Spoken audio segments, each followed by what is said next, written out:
وَلَمَّا جَاءَ أَمْرُنَا نَجَّيْنَا هُودًا وَالَّذِينَ آمَنُوا مَعَهُ بِرَحْمَةٍ مِنَّا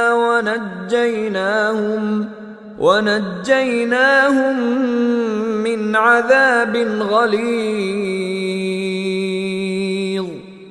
وَلَمَّا واو کے معنی اور، لما جب، جاء آ گیا۔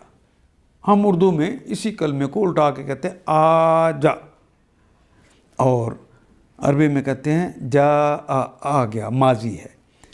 وَلَمَّا جَاءَ أَمْرُنَا جب ہمارا فیصلہ آ گیا، نجینا تو ہم نے نجات دے دی۔ دیکھیے مسلسل ہم یہی پڑھتے آ رہے ہیں، جب بھی عذاب کا فیصلہ کرتے ہیں اللہ تو پہلے نجات دیتے ہیں ہودن، اس نبی کو جو دعوت دے رہا ہوتا ہے، اور اسی کے منہج پر جو لوگ کام کر رہے ہوتے ہیں اس پر ایمان لائے ہوتے ہیں۔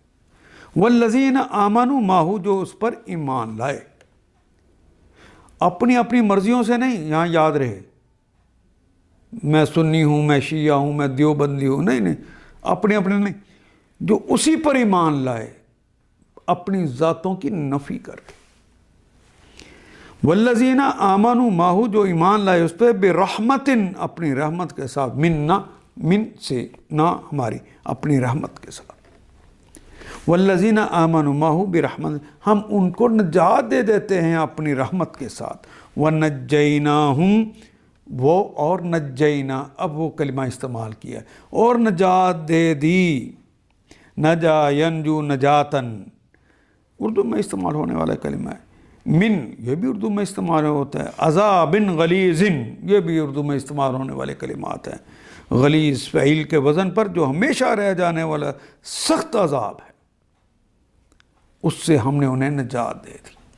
اللہ عذاب سے بچا لیتا ہے اور نجات دے دیتا ہے اپنی رحمتوں کے صدقے۔ ان آیات کو ایک دفعہ پھر تلاوت خود کیجیے، عربی و مبین پڑھتے ہوئے دیکھیے کیا بات پوری اندر اتر رہی ہے؟ کیا یہ اردو کے سانچے میں ڈھلتی گئی ہیں عبارتیں؟ اگر بات سمجھ آنی شروع ہو گئی تو الحمدللہ یہی ہمارا ہدف ہے، اور یہ ہدف پورا ہو گیا۔ اللہ میرا اور آپ کا حامی و ناصر۔ الف لام